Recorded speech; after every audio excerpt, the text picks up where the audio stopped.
version of them. Okay. Hey there, Laker fans. Welcome to another episode of Lakers Detailed. I am your host, Vinay, with my co-host, Raj. Raj, we have games 1 and 2 of the NBA Finals in the books between the Indiana Pacers and the Oklahoma City Thunder. As expected, after game 1, people were talking about the ratings and whether the finals have been entertaining, whether people are watching the finals or not. And I don't know if people have been watching the finals or not, based or not, but I will tell you this: game 1 was a pretty thrilling game. You get a Yeah. Tyrese Halliburton game winner as the Pacers make a furious comeback in the last 3 minutes of the game to steal it. But game 2 was kind of expected, way more locked in OKC. Kind of a boring game. Wasn't too entertaining, outside of maybe the first quarter. But again, it's kind of expected when the road team comes and takes game 1 from you. You expect the home team to come out really well. But there's been some observations, some interesting things that we've seen from both of these games that I think we're going to dive into before we get into the title of this episode, which is your Austin Reaves trades stink. They do. Everybody who's putting Austin Reaves trades on the timeline, they're not good. They're not properly valuing the guy that you have on your team. I'm going to be the one to say that. Yeah, go ahead. I was going to say, I'm blanking on who it was, but it's a guy who DMs me like 5 player trades. Okay, Vinay. And the biggest thing I respect about it, and I do read them and I look at them and I try to give as much honest analysis about the 5-team trade that I don't think is ever going to come to fruition, because 5-team trades really don't exist. But he knows that since he's DMing me, he keeps Austin Reaves out of all of them. So it's just, I really appreciate that. I just want to put that. Out. Yeah. So I just wanted to talk.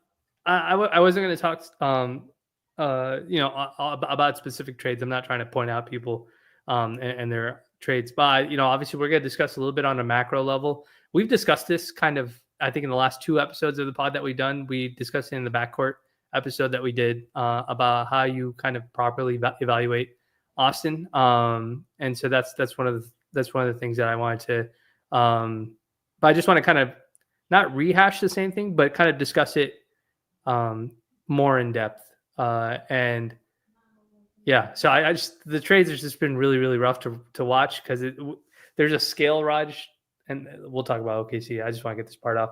There's like a scale where you go from like, hey, this trade kind of makes sense, this is like appropriately valuing him, to where like it starts scaling down and the quality of the trades get worse and worse.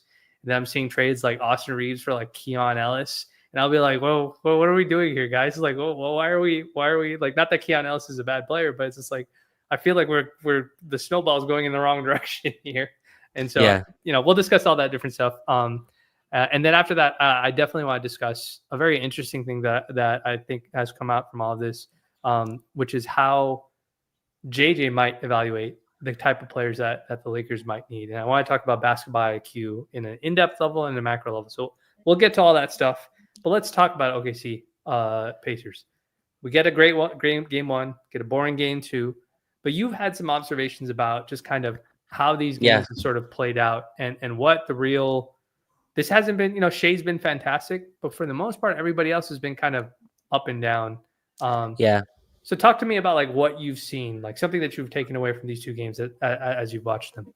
Yeah. Well, the first thing that's really annoying is I think the NBA is doing a terrible job at marketing this finals. I mean, I just, begging for any kind of NBA finals scripture on the floor. We got a little bit of it, of the 2 trophies that came in 240p, I think. Then the NBA scrapped that by halftime, just putting the NBA finals logo with I don't know how much YouTube TV Vinay is paying for their words everywhere, but YouTube TV is splattered in every single place it can be. There is no camera angle where YouTube TV is not shown. So just wanted to get that kind of out there. But no, I think it's interesting. This finals have kind of, to me, the NBA finals should be a celebration of the best 2 teams, right? It doesn't really work out that way every year, but I think if you look at Indiana's resume for the teams that they've beaten, and obviously Oklahoma City winning 68 games as they've been, I think there's a good comparison here in terms of these have been the 2 best teams. I think someone tweeted out that they've both been the top 2 records since some date, I think in January or something like that. January 1st, the 2 best teams in terms of record-wise as well. And a couple things stand out that I wanted to kind of get to you, Vinay. I've been kind of watching as the league goes in terms of this theory that I kind of read about in terms of weak link theory, right? In terms of you have all these defensive monsters, but the offense kind of dictates who they score against, right? I remember like 10, 11 years ago, whenever it was in the finals with Kawhi. And so this was like when, analysis was getting deeper and deeper, but people were noticing like the Heat don't even involve Kawhi at all. Like wherever Kawhi is on the floor, they just don't put him in any action. So whoever he's guarding just sits in the corner, no matter who it is, whether it's Tony Parker or Manu Ginobili. He just sits in the corner while the action runs elsewhere. And that was like an interesting take. It's kind of moved across as eras have changed. But this series, I'm seeing something similar where OKC has a bajillion wings and defensive monsters on the floor. But Isaiah Hartenstein and Chet Holmgren are in every action. So that means they really become your most important defensive pieces. Even Shea, right? The game winner or the Andrew Nemhard, basketball. Basketball combo where you move your controller through the legs 3 times, step back. Cash. And he used a reset dribble just to get his rhythm right back before he shot it. I thought that was beautiful. Yeah, exactly. There's a thing that we're old heads that it's called a size up dribble. You don't really hear that word anymore, but there's a little size up by Andrew Nemhard, but that was on Shea, right? That was the matchup he likes. I can get space against Shea Gilgeous-Alexander's legs. Other side, I think Halburn's a guy that they really like to go at. Miles Turner's foot speed is another thing that they kind of go at. But I just want to know, have you seen that as well as not just in this series, Vinay, but I think as the NBA has kind of moved toward where it's more small ball, more versatility at every position. All 5 defensive guys have more asks, right? But offenses are getting smarter. They're getting more tactical, especially in a playoff setting. There's really nowhere to hide. Where the place that I've come to is you are as good as how competent your worst defensive player can be, right? So just as well as your worst defensive matchup is able to play, that's kind of how good your defense can be. And so for Oklahoma City, it's Shea, who's an extremely confident defensive player. That's a very high bar to reach. Most teams don't. Most teams' worst defender isn't Shea or Hart, right? Or Hartenstein, who has real clear disadvantages. Indiana as well. They have, Siakam, who I think is a positive defender. Nesmith, Nemhard, Turner is a shot blocker. Halliburton's the only real guy, and he has defensive tools. He's a good, he's really great in passing lanes, really great IQ, right? What we're going to talk about later. All that translates. But do you agree with that? I guess that the NBA has become like a weak link theory where in the past, I think if you had a Kawhi, if you had, a Tony Allen, if you had, one of those defensive guys, you're able to kind of build around that as a really high defense. I feel like now you need 3 or 4 of those guys, to protect if you have one guy who really gets picked on defensively. I don't know. That's something that I've kind of watched, but have you seen something similar? Yeah. I think defense it starts first at your stars. Like your stars can't be guys that can get picked on, right? Like Lakers, Brandon said Luka was getting picked on in the Minnesota series. Like that game 1, Nemhard. I don't even think Shea played bad defense. I thought he played great defense. I think Nemhard just made a great shot. But Shea has another play where he kind of falls asleep. Pascal, when he grabs that offensive rebound and puts that back, that back cut, that crash happened off of Shea because I on Pascal in the corner, and Pascal crashed for that offensive board for the putback late in the game too. So it's just like that can't happen with like your star players. Like they have to be on top of those kind of small things. Obviously, if a guy makes a tough shot, that's a different thing altogether. Altogether. But I thought that offensive rebound was also a big thing because that's what turned it into a 1-point game again. But and as an aside, before we continue, should we be rethinking how good Pascal Siakam is based on what he's been doing like during this run? Because I know that Toronto run. I was talking to somebody about this. Like that Toronto run, obviously, was all about Kawhi. Kawhi hit that big shot against the Sixers. But Pascal and obviously Fred VanVleet also had really great series in the finals against the Warriors and whatnot.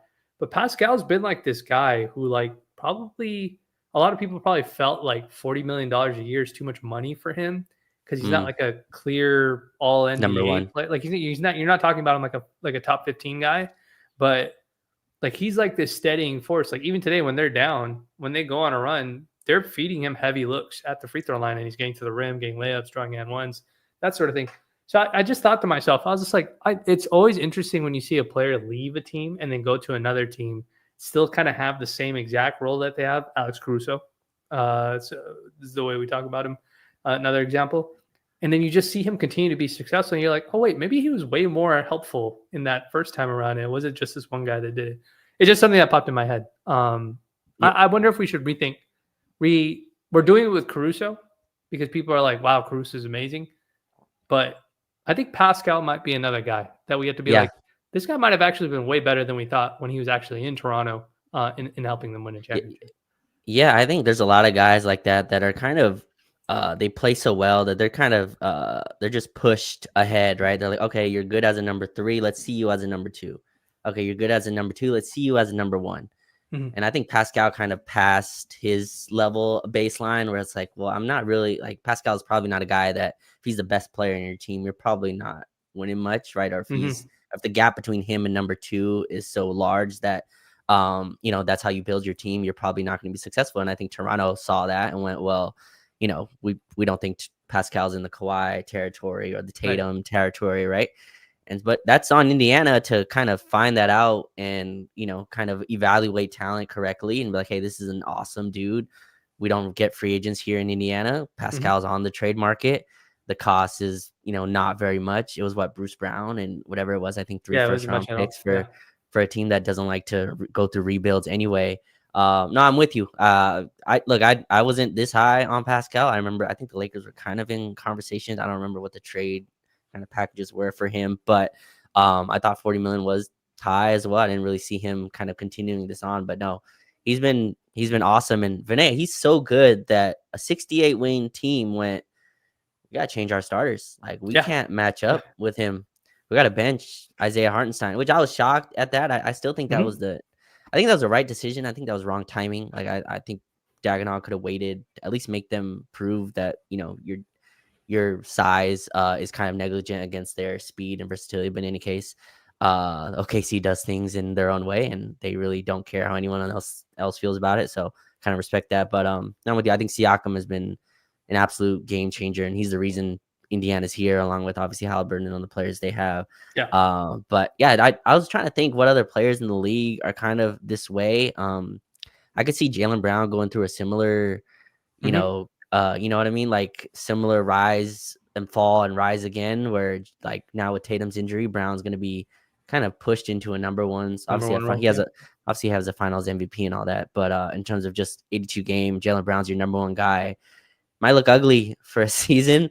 And then someone comes in and goes, hey, Jaylen Brown, you don't have to be the number 1 here. We got a number 1. We want you back in that role that you won a title with.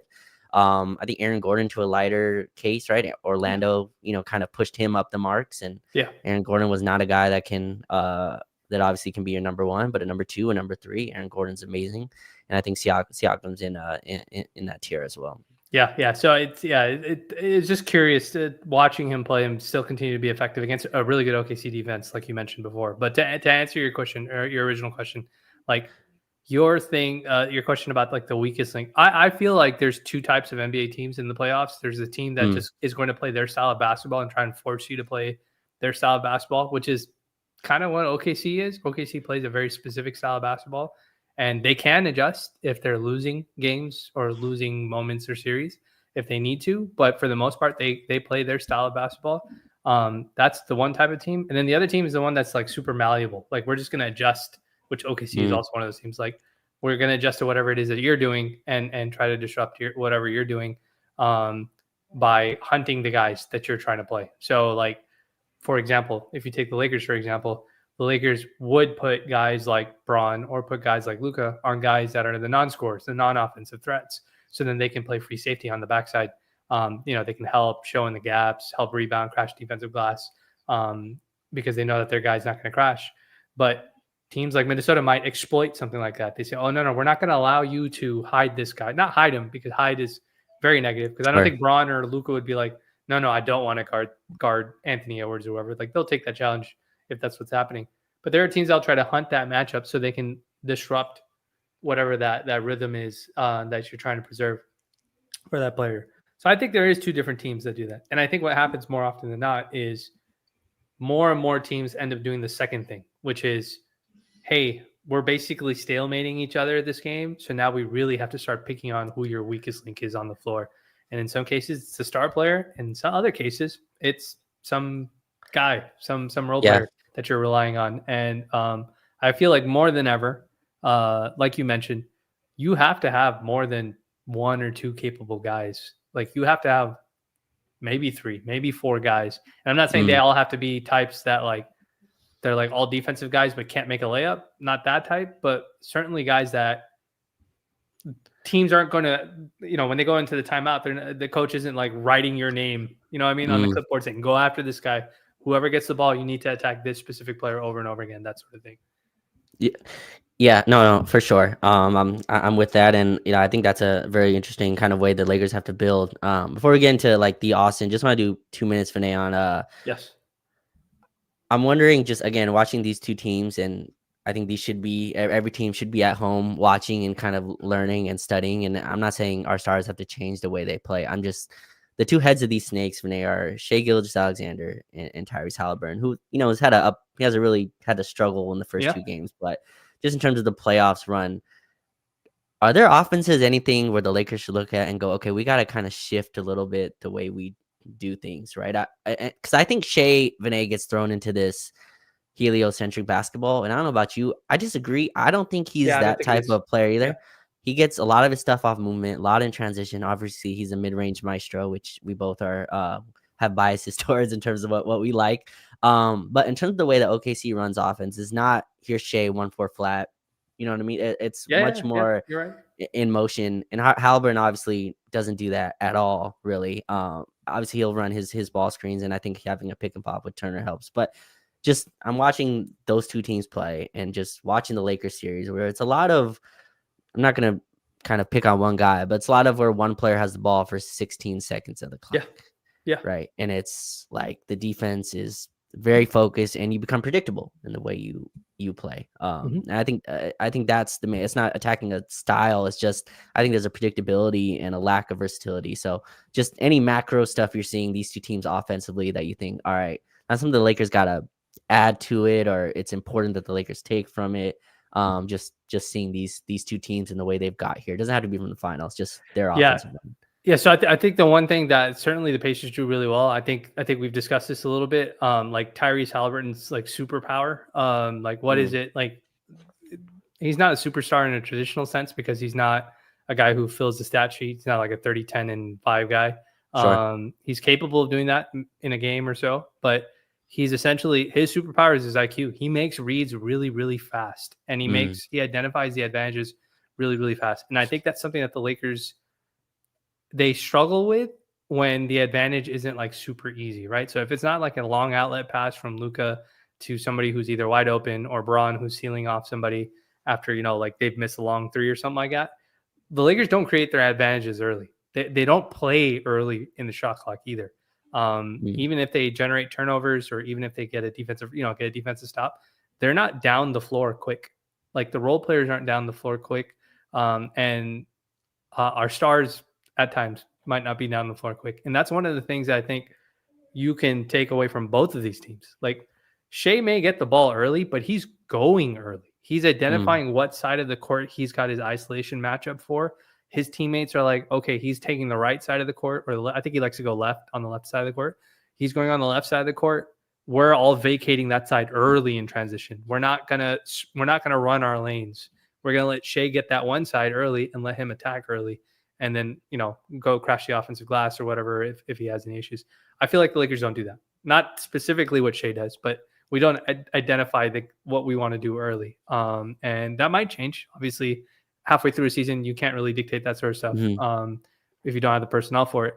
But I feel like we don't do that. I feel like we're somewhere in between walking the ball up the floor and trying to run off of turnovers. And that medium pace might be good, to preserve the legs in the regular season and stuff like that. But I feel like you miss out on some early rhythm opportunities for your players, early advantage opportunities for the players. And I think that's just, maybe it's a case of like the Pacers and the Thunder being just a younger team, but also like the Thunder also play Chet Holmgren and Isaiah Hartenstein. Those guys aren't fast guys. Miles Turner is not getting up the floor super fast. You know what I mean? Like, other teams are able to do it even with their big plotting centers. The Lakers have to find a way, I think, to do it. The speed of the offense, for sure, is something that I think the Lakers have struggled with for a while, even pre-Luka. So I think I'd love to see that get better. Yeah, my final thing on that is obviously the whole conversation. We're going to get into it, but the whole conversation has been, well, Luka and Austin can't play together, right? Two ball handlers, it's too many. You already got LeBron. I'm watching Halliburton and Nembhard like really find their instinct. You know, obviously the Lakers, like you mentioned, the Lakers had 2 months to really find that. I think Luka mentioned that on the Mind the Game pod as well in terms of the timing, but just the way they're in sync and they flow. And you mentioned Halliburton's superpower, and I think I've said this before on the Lonzo comparison, and this isn't like, I don't think Luka is consciously doing this for any numbers and stuff like that, but I think Halliburton has just the mentality of the Pacers is it doesn't matter where the advantage comes from, just let's find the advantage. Right. And so like whether it's Siakam ahead of him, whether it's TJ McConnell, Vinay ahead of him, that's where the ball is going. And that, I think that speed and that pace that you're talking about is what the Lakers are missing, where it's a lot of, all right, I want to attack Gobert. So no matter where the other advantage is, I don't really care. Like, where's Gobert? Bring him to me. That's our offense. And that's the stuff that I think that like the Lakers can get better at. I think we have a lot of low-hanging fruit in that, where, Luka as a screener, we talked about it in terms of that type of stuff. Halliburton does that, a lot of back screens, a lot of stuff that Indiana's able to kind of mix in their offense. But I think both these two teams should be learning experiences. Both teams that the Lakers have beaten in the regular season. I think we beat Indiana after we got Luka, so that was in their run. We beat Indiana without Braun and Luka, I think, on Braun and AD on the team. I don't think it was pre-Luka trade. The game where Austin put up a 45 at home. You're right. I think it was a Sunday game or something like that. That's right. Yes, Austin has had his 45 against that defense, and then obviously LeBron with the game-winning tip, I believe, on the road. So we actually swept Indiana this year. Yeah. Didn't even notice that. Obviously had the road win in OKC, fully healthy, right? And then the second game, I think we were really. And Adam Silver rigged the second game and got Luka kicked out of the game for no reason. Yeah, I remember that game too. I blame the fan, honestly, but yeah. So both teams, the Lakers have fared well against, and I find these two teams fascinating that one of these are going to hold the Larry O'Brien trophy. So fun files. But Vinay, let's get into the meat and potatoes of this pod. So let's get to the first topic, Raj. Over the past 2 weeks, there's been a lot of conversation about Austin, and I think a lot of the conversation on Austin has erupted from the conversation about Austin's next contract. So the idea is, or basically the speculation is that Austin's going to ask for somewhere in the realm of $30 to $40 million a year. I think 40 million is probably really high, but in negotiations, you start high and then work your way to the number that eventually gets to. You and I have, I think, routinely discussed many times where Austin's probably sweet spot number is somewhere between like 30 and 35, because you look around the league at the guys that sort of do what Austin does and produce at the numbers that Austin have. And, because we're Laker fans and we watch all of Austin's games with and without Braun and AD, and we've seen what he's capable of doing both in the playoffs and the regular season. 30 to 35 is not an unreasonable number. And if you look around the league at the guards that make that kind of money, you wouldn't feel so bad about Austin. So I'm not going to get into percentage of salary cap 2 years from now and all this. I don't want to get into that. I don't want to talk to salary either. I just wanted to contextualize where I think this conversation's come from. The sticker shock people have about Austin getting $30 to $35 million potentially on his next contract is what's, I think, scaring a lot of folks. And whether you looked around the league or not, one of the things that I think we have to actually think about is what has he done for the Lakers? And why should that $30 million make a lot of sense? And obviously, we just lost to Minnesota. Austin didn't have a great shooting series. We ran into this situation where, we know Laker fans, all fans, not just Laker fans, can have some recency bias when it comes to just the ability, how a player plays. Last year, it was Rui. Rui had that sequence where, he didn't get the ball off of the save in Denver and MPJ ties game. And everybody wanted to ship Rui out immediately after that game. And then now this year it's Austin, because Rui had a good series and shooting wise. So Austin's the guy who's getting picked on now. All in all, what I wanted to say is the trades that people are posting They're not close in getting return value for Austin. Not only are they not close in getting return value for Austin, like on a basketball level, you're also not getting return value like salary wise. Like you guys are like what I'm seeing on the timeline. We were talking about this offline. Is like your trades are getting gradually worse, and we've talked about it before. I genuinely think Austin's value outside of his contract is like a first round pick to 2 first round picks worth, or like a first round pick plus multiple seconds. Like that's his value as just as a player value sort of thing. If somebody was asking for him, and I think when you start looking at it in that perspective, it changes. That $30 million is sticker shock that you have. But let's talk about Raj. Let's talk about what Austin has done. Austin is not a perfect player, clearly, but the way I like to always think about it, our guy Eddie, no narratives on watch playback, a guy that we like. We talk about basketball, friend of the show. He's made this comparison before, and he made this comparison on the pod, where Austin's game is a lot like Jamal Murray's in the sense that he's like a combo guard where his best ability is to score, and Sure. to help with scoring. And he does have playmaking chops if they really call for it. And he can do that as sort of a backup ball handler and be that auxiliary ball handler that he is for Nikola Jokic. He can run a 2-man game if the right center is there, or if the time calls for it. We've seen Austin do that too before. We've also seen Austin Reaves step up for the Lakers and help us win games or nearly win games when LeBron has been out or Anthony Davis has been out. And every single time there's been opportunity where he's had to step up, he's pretty much done it. And however you feel about him as a player or his potential or how much he's eventually going to get paid, I think that means a lot. And my thing, Raj, is my number one pushback is that if you get rid of him, if you trade him for a better 3-and-D guy, okay?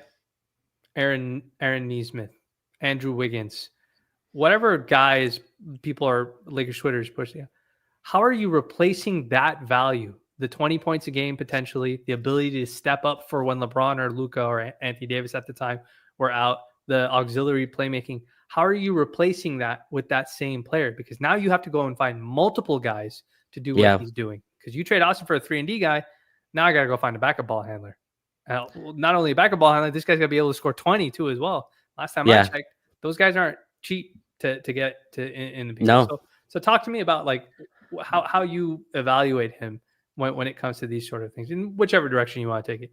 Yeah, so I'll just start with obviously me and you don't agree with this premise, but I'll just give this premise to the people who are kind of fighting this fight in terms of he doesn't fit the playoff strengths of a Luka and LeBron team. Where look, I can listen to that argument, right? I can hear it and I can give opposite arguments towards that, but I can hear it in terms of hey, we need defense. But I don't think it's wrong. I don't think you do either. You need defense around a Luka and LeBron. But the part that I think everyone forgets, Vinay, is there's the playoffs, and then there's this large bridge of a regular season that you got to get through to get there. Yeah. Right. It's a huge bridge, right?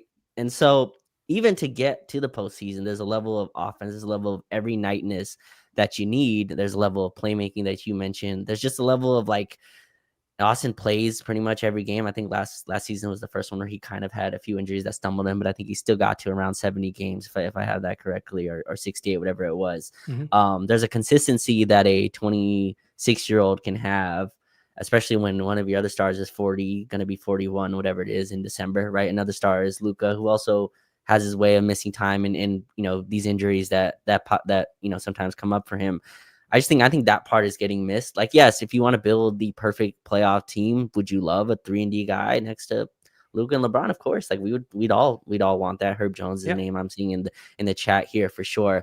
But Herb Jones for Austin Reaves, that's where I can't reach that bridge either. That's like you're kind of you're covering one hole while your house floods in another room, you know, like, and so you're just like, okay, we kind of cleaned this room up. And while your living room was filling with water, it's like, you really didn't solve anything. You really didn't, you didn't improve the team in any kind of marginal way. So yeah, I think people are kind of forgetting that. And I try to put the numbers every time. And I get it. If you want to believe 5 games is the only marker you want to look at, I can't really argue with that person. But I mean, 22, 5-5 on 50, 40, 90. That's a very elite club. One of them is Shea, I think, is in that club, and there's a few others that are in there. I think he had a rough playoffs. I think both of us would 100% agree with that. Sure. I think there were some. Obviously, you don't want to give excuses, but there's some context. I'm sure that's around it, and I'm sure that's something that he would like to rectify as well. But yeah, Vinay, the trades I've seen, I mean, the ones for Goga and Gary Harris, things like that are just. There was a comment earlier that said, we are. I don't know. I'm trying to scroll up for it, but saying like we're calling the fans weak. That's not what we're doing. We're attacking the trades that are being made, which is kind of the point. It's just from C-Dub on sorry, not this one. It was the one before that. This comment, from C-Dub. So one thing to be clear, Raj will tell me this. He gets very mad at me because I always say this. I'm not a reporter. I'm also not media, but Raj would be very upset if I say that, because he absolutely believes that I am. He tells me that all the time. Raj is definitely a reporter, so I understand that. But when we say that the trades that we see stink, the idea is to be like, it's just a title. It's not like there's no real like. Also, we're not telling you. We're not saying the fans stink. We're saying the trades are terrible, which is more than within our right to like. To read a trade and to kind of tell you that you are way off the mark. That is well within kind of our right with that. So in terms of education, we appreciate we definitely appreciate people having passion in wanting to learn more, because we're the same way too. So but yeah, go ahead. I interrupted you. I just no, you're good. Yeah, just I seen the trades, and obviously like the 30 number. I'm like, I understand why that has some sticker shock. Vinay, I would like counter with Devin Booker is going to be offered a 2-year, I think $150 million contract this summer, which is around 70 something million dollars a year. Yeah, which again, that has a sticker shock as well to it, but that's just how the NBA's business works right now. I would really implore people to go look at the players making $30 million please, a year dude. around the league. I genuinely think that Laker fans aren't doing that. Like, go look and see who's making $30 to $40 million just in that range. Okay, because $40 million is kind of the cutoff for like the superstars, the elite guys, top 20 guys in the round league. Look at 30 to 35 or 30 to like 38 around the league, and when you see the names that pop up, I think Laker fans will be like, "Oh, okay, yeah, maybe we're being a little unreasonable." And then think about the fact that the cap's going to go up twice by the time Austin gets that money. So go for it. And some of those players have, I think you could look at those and go, yeah, there's higher upside there. But just in terms of what has already been like the production that he's already done, he's more than filled the names on that list. Emmanuel Quickley is a name that I bring up. Desmond Bane's a name that I bring up. Tyler Hero is a name that's bring up. And some of these guys are closer to the 40 range in terms of Hero and Bane as well, who've gotten extensions obviously when their teams were on the up and up. But that's why I think Austin's at 30 and 35. I think that 100% fits in terms of what his market value will and should be. But this is a conversation that's obviously going to dominate the summer, because I think I've said this on this pod, but if you rank Vinay, the Lakers, not to use the word assets, but most prized like things on the team, Austin's clearly at the top of that, right? You're going to take Luka and LeBron off of the table for sure. And so right after that is Austin Reaves. And then from there, you can rank the first round picks. You can rate Dalton Connect. You can rate whatever you want to, but Austin's at the top of that clearly. For sure. And again, I think his salary and I just think it's impossible to get a trade that makes sense. I'm not really fit for talent trades just in general, just my philosophy, and a lot of these are fit for talent, Vinay, where the talent is so far below the baseline to make it work. That's kind of what I've seen so far. Yeah, and again, the thing I always bring up is the situational preparedness, right? Like we talked about OKC and the Pacers, like they have an identity of a style of basketball they want to play, but also they are malleable, right? Like they are teams that can adjust to what's going on.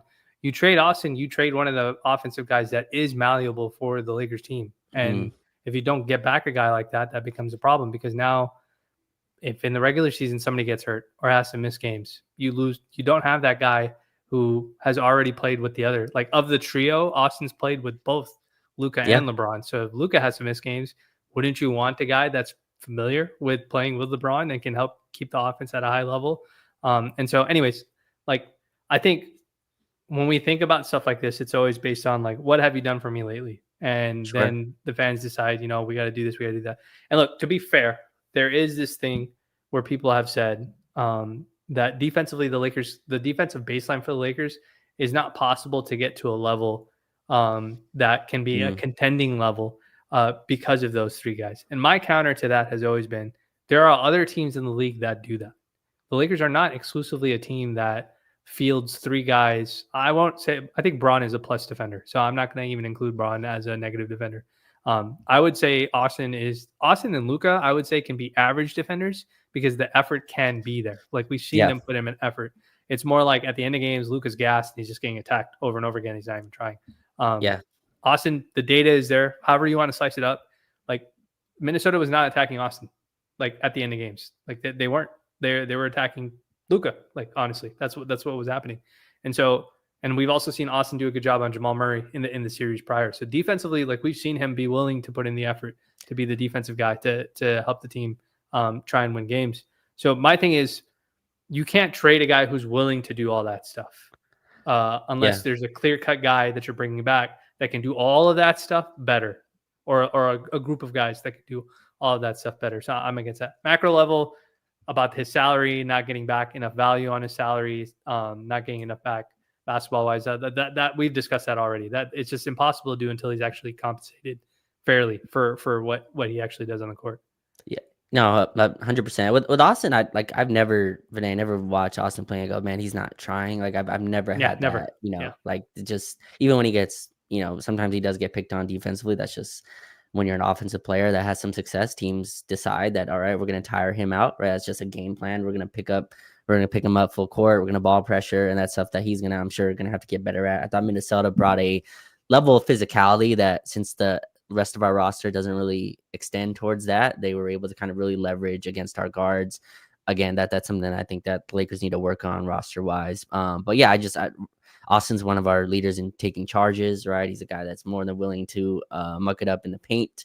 Again, I was a bigger D'Angelo Russell proponent than most, but I think that was one of the really annoying things watching about D'Lo was D'Lo wanted no, and look, not credit, but just at least D'Lo was very honest about it in terms of I'm not that guy. I'm not gonna, I'm not going to put my face in there and get elbowed and stuff like that. And Austin's very much willing to, right? He's very much ends up on the floor, more than willing to take elbows in the face, very much a competitor in that way, where I think if you have an average or a good defense around is more than capable, right? Don't want to compare it to Anthony Davis, but I think when AD was on the team, there was no like really you can't win with Austin Reaves as your guard. That conversation wasn't, as proponent as it is now. And so, it's frustrating to watch. I do think Luka has an extra step defensively he can get to. And to me, that's where the leap can come from. LeBron, it's tough to rely on that for an 82. But yeah, with Austin, I think this conversation has gotten so far, which is how things go when you lose in 5 in the first round, right? A lot of extremes get pushed to the forefront. You lost to a team in 5 where you had home court. You were also favored. You were also favored in 6, right? All the experts picked you in 6. When that happens, there's a level of take a step back and a little reflection that goes on in terms of, is stuff we saw not real? How real or fake was a regular season? That's the type of stuff that I see. But Vinay, I don't see a trade that makes sense this summer, which is why I think most fans should predict that this is the 3 that go into the next season. But it's a long summer. I understand trade machines need oiling, right? It's a rough time for Laker fans right now because they were in kind of the dog days of. They're not really the dog days. Dog days are like in August, but we're at this point where we're watching other teams play, and there's a little bit of antsiness, and there's this void where I think people are trying to fill with conversation, which is not a bad thing. It's always good to talk about. The other thing I also say is this: you've said this before. It would not. If you took a list of all the things, like if you had to make like a top 3 list of things that that is the reason why the Lakers lost to Minnesota or got bounced in the playoffs early, I don't think Austin is the top 3 on any of those. I think like number 1 is probably we didn't have a center, that we didn't have a playable center. Number 2 is probably we didn't even have a backup center. You know what I mean? And 3 is we didn't have like that. We didn't have that defensive wing guy that we thought we would get. You could probably. If number 2 is we didn't have the defensive wing guy, number 3 might be like Luka didn't look too great. You know, like he got sick Yeah. game 2. He had the stomach bug or whatever it was in game 2. So it's just like there's different things that I don't think Austin would be top 3 of a reason, me personally, Yeah. when it comes to it. And I feel like most of the Laker fans would feel that way. And if that is the case, something that you've said, if the number one thing that hurts you and bounce you from the playoffs early is you not having a good center, maybe that's what we should be looking at first. Like that's Yeah. the direction that those are the trades that the Laker fans should try to be moving in. And Laker fans have Daniel Gafford, Wendell Carter Jr., somebody I mentioned here. Goga Batadze is the guy that gets mentioned. Nick Claxton, forever available now, apparently. There's a lot of different guys that we've been floating around, but I think you've said it nicely. Let's see what this team looks like when we have an actual center, like a real center that we can use. Maybe the team looks way better, and that's really one of the biggest differences that the team needed. Yeah, and I think you mentioned, I think if you polled most people, they would say not having a center is the main kind of hole of this team, but I think it's more than fair for Laker fans to go, well, okay, then how do we go get that center, right? And that's where Austin Reaves' names comes up, right? There's for Derek Lively, there's I haven't seen it for Gafford as much, but I've seen it obviously in the Nick Claxton deal as well. And again, I'm not judging people who do that. I think that opens up more holes than it fills, really, in terms of what the team's needs are. I think the Lakers are in a position where they need to be adding rather than trading, right? And I think if you list out how many players you trust, even I asked Laker fans, go to the Lakers roster and pick how many players you think could play in an OKC Pacers series. Like how many players you trust to play. I'd say it's around 5.5, maybe 6. Might be even lower, dude. Might be like 4 or 5 at the most. I would argue. Like I could see our starters minus Jackson and Dorian Finney-Smith being the 5 guys that could play on either team in that series. Like outside of that. Yeah, and so I give Gabe the half. I think he's I think Gabe is competent enough to enter a series like that and not kill you, right? But again, maybe he plays, maybe he doesn't. That's kind of where the half comes in. But yeah, if you cut one of those out to fill another, you're still at 4 to 5, rotation pieces. And that's another thing that stood out about the series, Vinay. These two teams go 9, 10, 11 deep. Yeah. Mm-hmm. Like Halliburton sat for 5 minutes, I think, in the second quarter, because obviously they trust their second unit with TJ McConnell running it. That's another thing that's kind of stood out. That's not for this conversation, but yeah, that's where I think the Austin Reaves stuff I think is. And look, I think both of us agree. If you can go get a full stop superstar, then obviously, then you do what you have to. Yeah, you do what you have to, right? You make heaven and earth move to get what you need to do to get the superstar. But other than that, I just don't see an Austin trade that makes sense. But I understand people continuing to do it. That's kind of where we're at. A lot of these trades don't really make sense for the other team without, because you're filling in Maxey and Gabe and Vando and Shake Milton, right? These contracts that really don't mean a whole lot for you'd the have team. You'd have to target a team that's like trying to get out of the tax or to cut down on some payroll, or they drafted a rookie guy. So I think that's why the conversations will probably happen after the draft happens, because there might be a team that gets drafts a guy that they think is better than the guy they have in that position. So if somebody drafts the Kaman, I don't know how to say, Maluak, the guy, the Duke center. Yeah. If somebody drafts him and they have a center in front of him, like maybe they want to move that center. That's an advantageous thing for the Lakers. Maybe there's a team that drafts Derek Queen and they go, hey, we want to use him.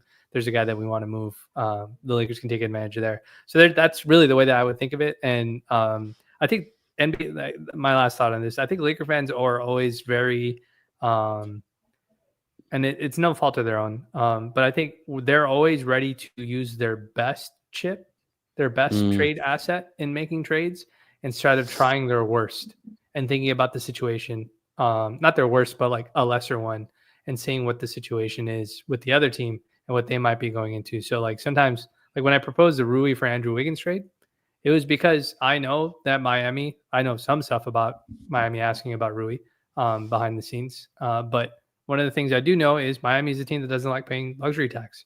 And they're a team that tries to stay below it and tries to be cost efficient. And they asked about Rui.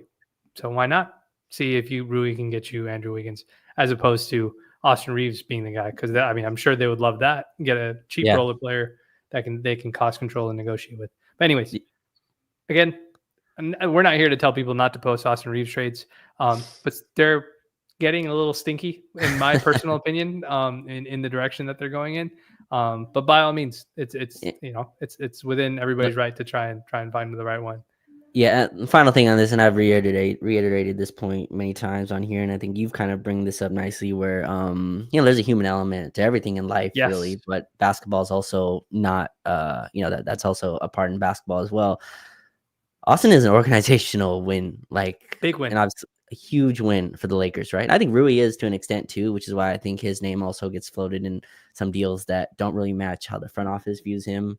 There's a business side to that as well, which we won't get into. But just in terms of Austin, he's an organizational win. To me, Luka's a Rob win, Vinay, right? That was sold as a Rob win. How much you believe that's a Rob win is in your own household, but Austin Reaves is definitely organizationally undrafted, right? It gets the scouts credit, it gets Rob credit, it gets the Genie credit, right? This is all this stuff.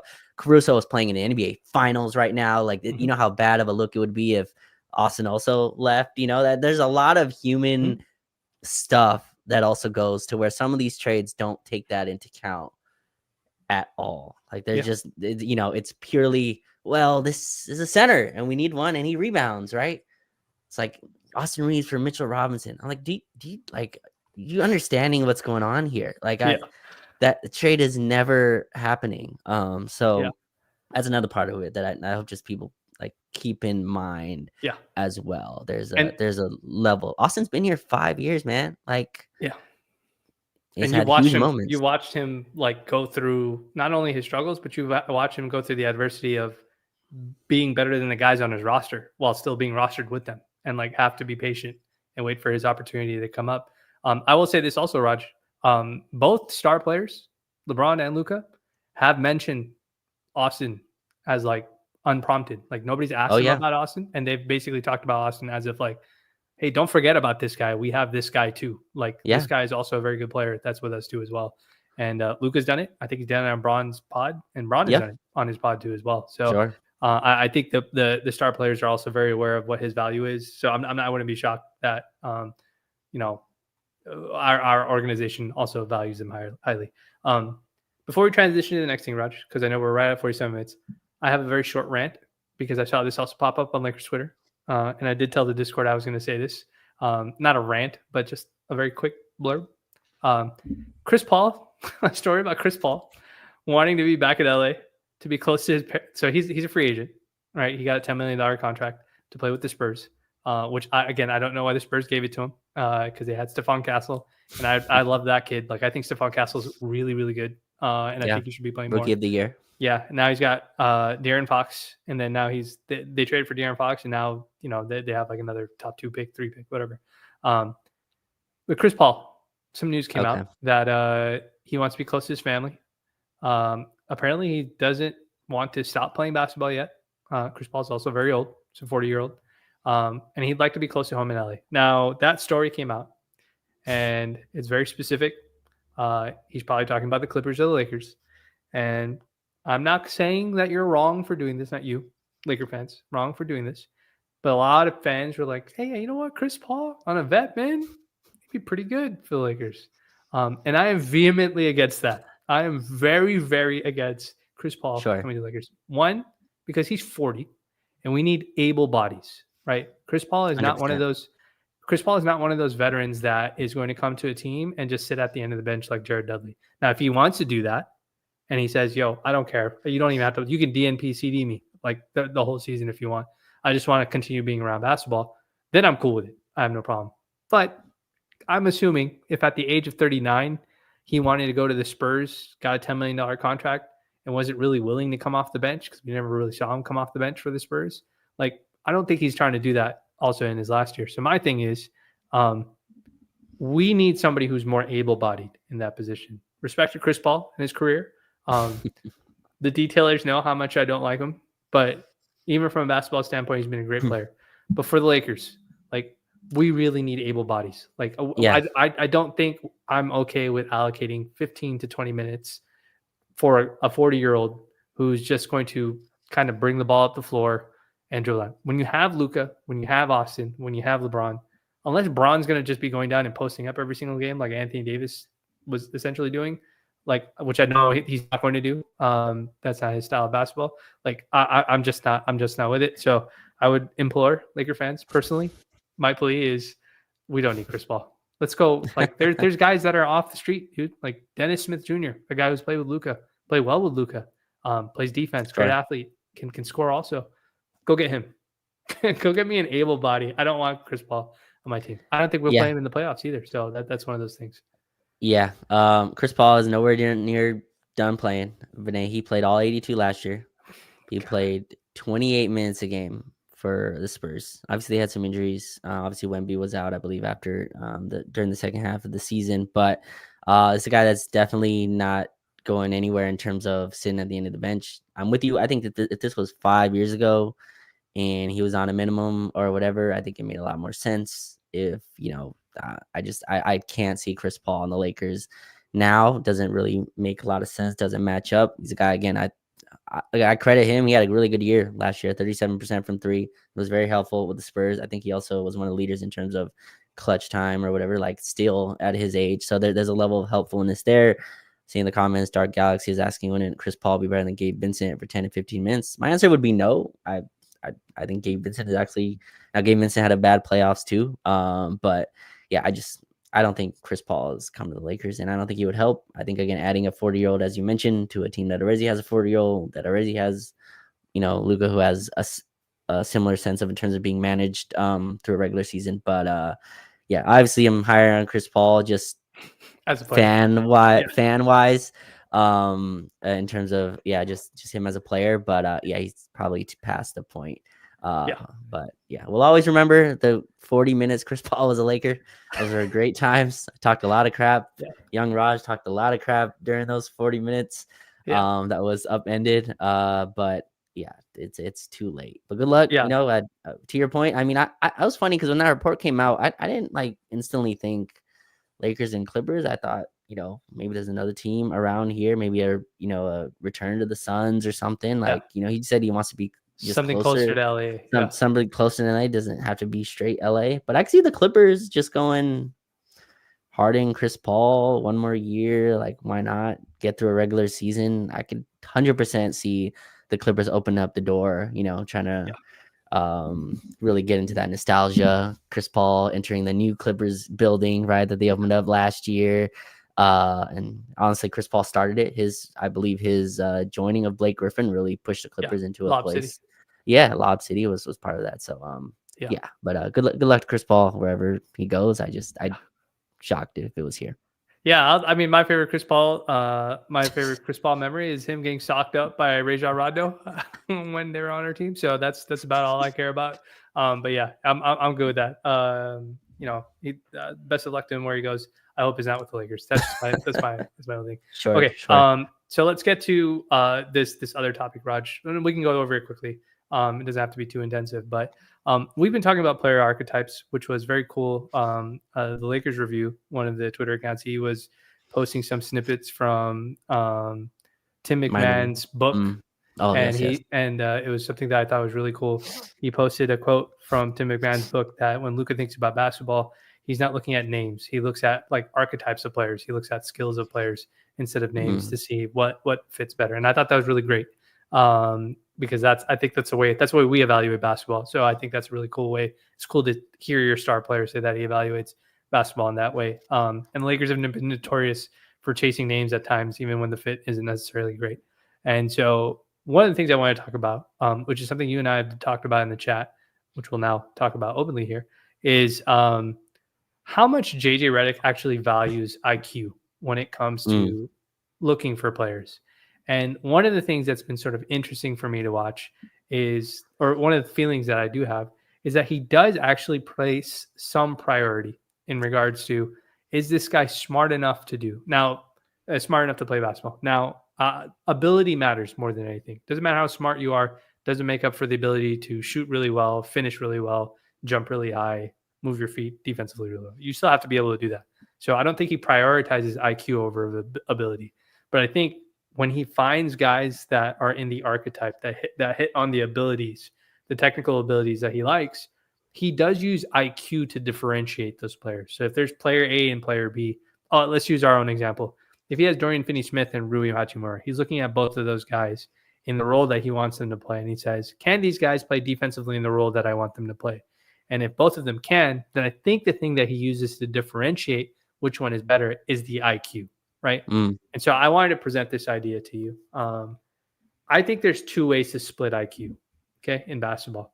One is natural IQ, meaning I don't have to coach it to you because you already naturally understand how the flow goes, right? Defense. So there's offensive IQ, defensive IQ. Guys who are naturally great in offensive IQ, LeBron James, Luka Doncic, Tyrese Halliburton, guys, Jokic, guys who are natural distributors, guys that have really great defensive IQ that don't have to be coached up. Draymond Green, a great example of a guy who's like that. There's a few other guys. Herb Jones is a guy I'm trying to think, like Lou Dort is probably a good example. Caruso obviously is a great example of a guy you don't have to coach up too much defensively. That's one type of IQ, natural. The other type of IQ is coachable IQ, meaning is this guy smart enough to follow the instructions I give him when I give him a game plan? And I think if you're not naturally good at something, then you have to be coachably good at something. And I think when you take those two things, I think JJ Redick is evaluating players based on that. And the question I had for you is, does that matter? Do you think that matters? How much does IQ matter when it comes to this sort of, at least for what we're trying to do with Lakers basketball? Yeah, I think it 100% matters. I think it's a great point again. Dark Galaxy saying, I assume that's the way he played Kleber. That's a good point. I think that's talent plus or skill set, right? Plus the IQ that he trusted. Now we both believe that's the wrong decision. Playing a guy for the first time in a do or die playoff game is kind of insane, but and nutty. But I think it kind of shows what JJ believes in, and I think the playoffs do reveal a lot of the stuff of what you really believe is true about your team. And a lot of the guys that got minutes in the regular season were cut, I think, from this basketball IQ part, right? Whereas Jackson Hayes is completely number one guy, removed. Yeah, Jared Vanderbilt, even, right, as a guy. I think a lot of that was his own kind of reckless play, but some of that also is, can you follow directions? I'm sure they're telling him in the timeout, Bando, you cannot foul 4 times in 8 minutes. And yet he goes out there and fouls 4 times in 8 minutes and is on the bench. But I think that's why Gabe is a guy that they trusted as much as they did. He's a guy that they trust in basketball IQ. That's a tough part evaluating Vinay, because sometimes there's players who on bad teams, this stuff really doesn't pop as much, right? It's, like, I think they misevaluated, but it's why like a guy like Caruso goes for Josh Giddey and that's it. Right. And so that's the trade. And that's like a misevaluation of not just talent, but kind of understanding what that talent needs around it to be successful. Right. And I think Rui's a guy Rui's a really interesting place in this, Vinay, because I think he's very much put into the low IQ. Yeah. Well, people call him a low IQ. Yeah. Low IQ player. Yeah, but I'm with you. I think he's in the coachable IQ. Yeah. I think there's a world where Rui can very much follow a direction. I think that he was in the wrong role to begin with, right? It's kind of like if you're building a house, there was no brick foundation below, so everything on the surface just looks broken, but really it's the below kind of foundation that was messed with him. And I think players like that get kind of unfairly put into this, but yeah, Rui's a guy that's fascinating with it. And to me, IQ really on the basketball floor is your processing speed. Like how quickly can you definitely part of it. Can you understand what's going on, right? And I think it gets really loud the more high leverage games they go. Like Bennett Mathurin, for example, is a guy that's really being the light is being shining on him as a low IQ player. And now Bennett Mathurin has not changed the way he's played. It's just now he's around so much high IQ level players that guy stands out, your shot selection and all that. And it's interesting, but I 100% think it matters. I think it's a tough thing though, because let me ask you, how do you, I guess, differentiate like the talent versus IQ? Do you look at the numbers? Do you look at how they play next to other great players? Right. I think to me, that's something that I kind of look at, is how they look at, again, in a competent situation. There's players who can go put up numbers on bad teams and they go to a good situation and it looks like they should not be there, and kind of get pushed back to a bad team player or whatever, or puts up numbers on bad teams. So that's a tough place for me to kind of analyze. It's tough to know. Some players, they look great on great teams and you're like, was that the good team? Right? Team players next to Jokic. This is the Christian Braun conversation where he's also in the $35 million club, Vinay, and it's like, is Christian Braun a super high IQ player, or is he playing next to best playmaker in the world? It's a tough line to walk, but I 100% think it's important. I just don't know how the Lakers walk that this summer with what they do. Where are you at with that? Yeah. So what I will say is, if I had an actual way of devising a plan and a foolproof way of devising a plan, you and I would both be working for some NBA franchise doing their advanced scouting and pro personnel scouting. But I do think that we're sort of going in the right direction. It's kind of figuring out what the hierarchy of stuff is, and then what you can trust and what you can't trust. For fans like us, like we rely on advanced analytics and data. For us, we delve a little bit deeper. We go and cut tape. We'll compile tape of situational stuff that happens and just watch to see what the repeated pattern is. Like, when this guy gets put in this situation, what does he do? So is this an ability thing, or is this a coaching thing that goes on with him? So like we can, like, to give an example of that, the coachable IQ versus natural IQ. Let's use the Rui and DFS example again, right? We'll do that exercise. And we won't go too deep in this. I just want to bring this up because I think this is a layer of looking for trade, players you can trade for that you're looking for. DFS has really good defensive natural IQ, meaning that we've seen him be in a scramble and make the right decisions, whether it's rotating to a certain player, whether it's helping at the rim, whether it's he getting stuck on an island versus some other guy and needing to send him in the right direction, wrong direction without any communication behind him. He has great natural IQ. I would say he also has great coachable IQ. Usually, if you have great natural IQ, you can be coached. He follows the game plan. Yeah. He follows the game plan. Yeah. Rui, I would say, doesn't have great natural IQ defensively. Sure. But I do think he is coachable, which we've seen, because we've seen him get deployed on Jokic. We've seen him get deployed as a baseline cutter and all those different things that we do. But now, if we roll this back to what we talked about at the start, teams identify that kind of stuff. They look at players like Rui and they look at players like DFS and they say, okay, technical ability, what can't he do? We can exploit that. But if they can't exploit whatever their technical ability is, they go, now where can we squeeze him somewhere else? Oh, he's not smart. So if we put him in a situation where he has to make the decision, there's a good chance that he might not make the right decision, and that plays into our advantages, right? Like, you can give the ball to Pascal Siakam at the free throw line, and because he's a really talented player offensively, and because he has good IQ, he's going to make the right read. He's going to either score at the rim or he's going to give it to somebody that makes a lot of sense. But if you give that same possession to Obi Toppin, you might have a 2-on-1 break that he blows like he did today in game 2. You know what I mean? So it's just like that. That's the sort of way that I think, like, I try to think about things like that. And to bring it back to like the weakest link, I think the Lakers have to keep both things into account. Sure. That, like, whatever that technical ability for that role is that you want, offensively, defensively, you're going to have to look for that. Like, you're going to have to look through the analytics, through the tape to figure that out. But I do think that there is a layer of, hey, in playoff basketball, there might not be a timeout. The game might not be slowed down to a point where JJ can call out what the coverage is going to be. I need these guys to naturally be smart enough to be able to adjust to the circumstances that they're in, outside of whatever we've coached.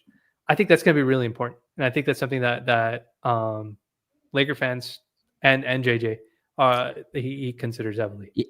Yeah, I'm going to give two names here. So number one, Josh Hart obviously has been incredible on the Knicks. But Vinay, this is obviously after the Lakers AD trade. That's his third team after the AD trade, right? Yep. The Pelicans had him and could not figure out. Again, Josh Hart really didn't change his game, in my opinion. I mean, he improved, but he came into the league pretty seasoned as what he is, right? Mm-hmm. Very great rebounder, tough at the guard position. But that's an interesting player to like evaluate what he is defensively, right? Because there's a very easy way to look at him and go, this guy is not really an offensive threat. Mm-hmm. And we're trying to play him at power forward because he's a big guard and he's getting picked on. He's getting bullied. He's also not very perimeterly quick. Mm-hmm. But the Knicks saw a role and went, hey, this guy, they sought it out. This guy is being thrown away by the Blazers. I don't even remember what the trade was for Portland. Knicks, I don't remember either, yeah. But it was something where I don't think Portland got very much back from that. I'm pretty sure. Got to go look in the deal. But in any case, the Knicks kind of evaluated him and went, this is a guy that can help us, and now he's a $22 or whatever $23 million player, whatever he is, and extremely helpful to what the Knicks do. Second player, he's obviously not in this same boat, Vinay, but it's a player that I look at very interestingly is Dalton, right, in terms of his rookie season. And Dalton very quickly is now thrown in the low IQ pool. And I'm not like, again, I think he has his defensive warts, right? And I think also he's a very soft speaker, and some of that really kind of plays into, he doesn't really like expanding with the media, which I don't blame him. Rookie guy, first time on real super cameras in his face, right? Doesn't really feel like expanding, but in any case, is very much thrown into that. And my always argument is you don't get to that level of offensive guy without at least having some understanding of complexity of basketball, how to get open, right? He's a guy that's been the number one guy on teams. Dalton, are you already on the point where he's past the coachable IQ and kind of look at him as just a minus defender, or is it too early, right? I think that's the thing that's like, if you look at his defensive tape, there's a lot of mistakes, but there's also, he's a rookie. But I think part of that is why he was included in the Mark Williams deal, was their evaluation was, this is not a playable guy in the playoffs. And in some extent, like, they were correct in terms of JJ's evaluation as well. JJ did not play him. Played, I think, 4 minutes total in the 5 playoff games. Decided not to play him at all. I think that was a mistake. I think you believe there's a chance that Dalton could have helped in some way. But milk is spilled. But yeah, just Dalton, is he in that Rui group to you, or is there still an evaluation of it's too early to look at what he is? Yeah, so I do think that there is some technical issue with Dalton defensively. Like, his processing speed defensively is not good. I don't think you can coach up processing speed. You can try and mitigate it a little bit, be like, hey, be prepared for this, and hope that he remembers that in the course of games. Can he improve on that? Sure. I don't think there's anything wrong with him improving. I don't think it's unfair to say that he improves on it. The real question for me, Raj, is, do the Lakers have the patience to wait for that? And I'm not quite sure that they do.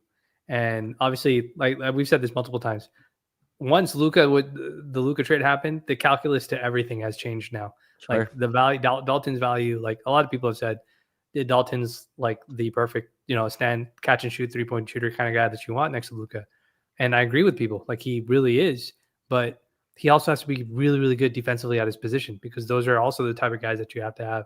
So I don't know if the Lakers, I'm of the mind that, like, you traded him, you functionally traded him, and then rescinded the deal. Like, he probably in his mind is like, at some point they're going to trade me again, like to wherever they're going to send me. So I don't know if we'll see him in the Laker jersey next season in order to warrant him to do that. But I certainly think that, like, his offensive technical ability is super high. I think his natural offensive skills are super high. But again, when you have Luka, Braun, and Austin, how much more offensive technical skill do you need on the floor? Do you need more defensive technicals? I think that's probably what they're gonna do it on. So, but to answer your question, I think you can certainly coach up it. I think he's coachable. I don't think he's not coachable. I think, like you said, he's a rookie and he's adjusting to NBA speed, and even NBA defensive speed is not easy to adjust to in those wing roles. Yeah, no, for sure. And if you look at the finals, the amount of one-way players that are playing are very low, right? Like, even the offense, even the defensive guys who are out there solely because of what they do defensively. Lou Dort had 5 threes in game 1. Alex Caruso had 20 points tonight, right? Those are their defensive players. Yeah. By the way, hearing Mike Breen use the word demon is just like, we are getting way too the filters that are coming in way. He said that other thing today. He said bang on one of Halliburton's threes. He's just like, I owed him one. I was like, don't do that, dude. Like, it's now it feels like it's not real anymore. It feels like you're faking it with me see, this is why I mute all the games, bro. Like, now you're lying to me Mike Breed. I thought this was like an organic thing that we had, bro. Right, like, the bangs were like, like real organic, but now you're telling me that you're like thinking about him. Yeah, I feel like Mike Breen is wearing like a a backwards hat, trying to like really just hide the age. Like, when I hear stuff like that, it's like, yeah, Lou Dort and Caruso are their defensive demons. I was like, man, this is Gen Z vocabulary. First of all, Gen Z uses demons for everything. I've heard somebody refer to their Starbucks barista as a demon. I was like, where are the standards, bro? Who's not a demon at this point? If that's what we're gonna do. But anyways, I digress. But go finish your thought. You were talking about Dalton. Yeah. So I'm with you. I think you're right that he was functionally traded and stuff like that. And I do think it's helpful to have an offensive player that can get to the points that he does for the regular season. But my point was, if you watch the finals, There's not a lot of players out there that are really one way, right? I've mentioned Dort and Caruso, but the offensive one way players are like Isaiah Joe, Vinay, who's like pretty much, he still plays, but is not in the heavy rotation. And he was crazy good for them in the regular season for OKC. Right. Yeah. And he now he's getting like spot minutes, right? And the guy that plays is Aaron Wiggins, who's way more of a two-way player who, again, OKC just finds these dudes. Aaron Wiggins had 5 threes tonight, which is just like they're getting production from crazy places. But let me ask you a question.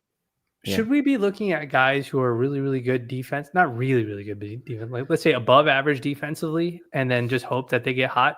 Like they're like maybe league average scorers, shooters, and just hope that they get hot in a series? Is it better to build a team with that in mind, considering you have Luka, Bron, and Austin, versus the other way? Because I feel like that's probably the direction that we have to lean in. That's where I'm at. I think if you have Austin, Luka, and LeBron, I throw in this group because of the regular season toll. I think the other two positions need to be pretty fantastic defensively. Now, this is not the question for this pod, but Rui and Dorian's fit within that, I think, is interesting. It's why I think Rui's, going to be thrown in packages. Now, I think he's valued higher than Laker fans would like or to believe. Dorian as well has his player option, is also up for an extension or can get an extension or re-sign, whatever it is. But those two players, the fit, are they athletically up to the baseline that you need? Isn't like, I think both of us love Dorian, right? But I think there's an athletic baseline he doesn't get to, which would be not a leaper, tough, physical, but not like a super athlete. Yeah, not a guy that like you can stick on him and say, all right, don't get screened. That's the type of stuff that I'm watching that both these teams, the Pacers and the Thunder, both have multiple guys that it's very hard to screen them off. Kayson Wallace, Caruso, Dort, Nembhard, Nesmith, all these dudes fight like hell chasing over. And I think that's why they're at the position they are. But it'll be interesting to see what they do this summer. I just the Austin conversation, you can continue to send us requests, you can continue to post them. Just hope there's a little bit of realism in there and kind of understanding not just his value around the league, but his value to the team as well. I would like that placed a little bit more in terms of the trades I'm seeing. Like a Goga Gary Harris trade, like it's just like you gotta step away from the laptop for a little bit. Like that's I can almost nearly guarantee, like 99%, that if Austin gets traded for a non-superstar in return, every single national media person is going to tell you that the Lakers got fleeced. Like I can guarantee you, if it's for a non-superstar player, teams are going to everybody's going to be like, oh, the Lakers like made a huge mistake trading Austin because they didn't get back a guy that's like really good. And I think it's just one of those. I think the recency bias on Austin is kind of I mean, 4 months ago, Vinay, he was kept out of a Luka trade. I won't go into the behind the scenes, but he's kept out of a Luka Doncic deal, and so like that's and how high that goes. You can have your imagination with that, but in terms of he was kept out of a Luka deal, people think that Dallas didn't ask for him. I'm like, no, they definitely asked for him. He was he was definitely part of that trade. Shout out to Jeannie Buss for putting her foot down and saying, "No, we're not just going to trade you like Austin just for the sake of trading you, Austin." And so, props to the Lakers for standing their ground and not just we've kind of lambasted the front office for a few years about overpaying for players, and this is not a trade where I'm upset about overpaying for a guy like Luka. Like sure. Obviously we have to fix things post Luka with Anthony Davis gone, but they did a good job with that trade in not overpaying for Luka. So I thought they did a good job.